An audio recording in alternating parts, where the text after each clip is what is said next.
My name is Mackenzie, and I'm giving a speech over epilepsy. Imagine you're sitting in a classroom and suddenly, without warning, your whole body just goes out of your control. When you wake up, you don't remember what happened, but when you finally come to, everybody's staring at you as if you were possessed by some evil spirit.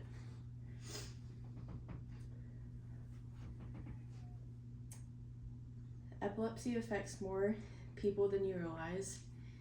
Millions of people all across the world are actually affected by it, and knowing how to treat it, what causes it, and maybe how to respond could even save a person's life.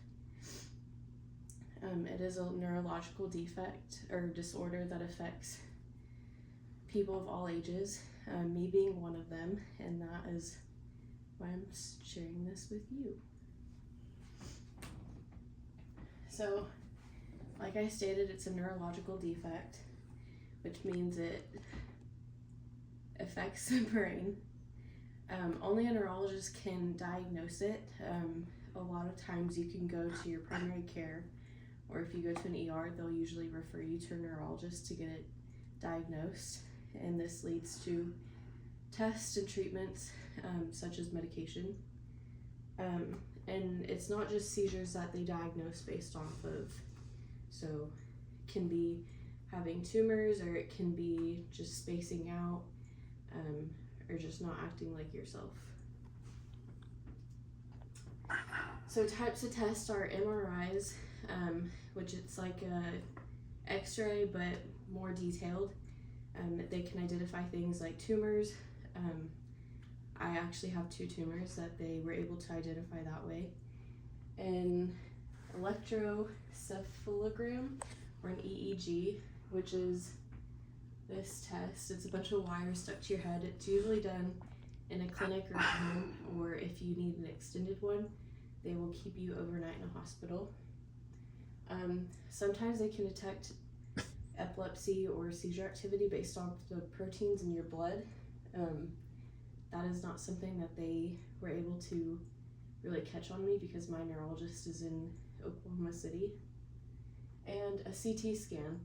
Usually if you have a seizure and you go to the ER, they are going to do a CT just to make sure there's no extra damage to your brain. So how to respond. Usually the first thing you want to do is call 911, because whether you know how to help somebody or not, just call 911. And then you can move dangerous objects out of the person's way. If they're currently having a seizure, usually clearing a space is the best thing, supporting their head. So if they're not on carpet, or if they're just kind of out and about, you need to support their head either by lifting it or putting something underneath it. You do not want to hold their tongue. That is a common misconception. And then also just stay out of the way, keep people out of the way. So like I said, epilepsy is a neurological disorder that impacts many individuals around the world. By gaining insight into its causes, treatments, and learning how to appropriately respond to seizures, we can help diminish the stigma associated with epilepsy and offer significant support to those who are affected by it. And to wrap things up, if you see somebody having a seizure, don't worry, they're just doing a little unplanned breakdancing. And that's it.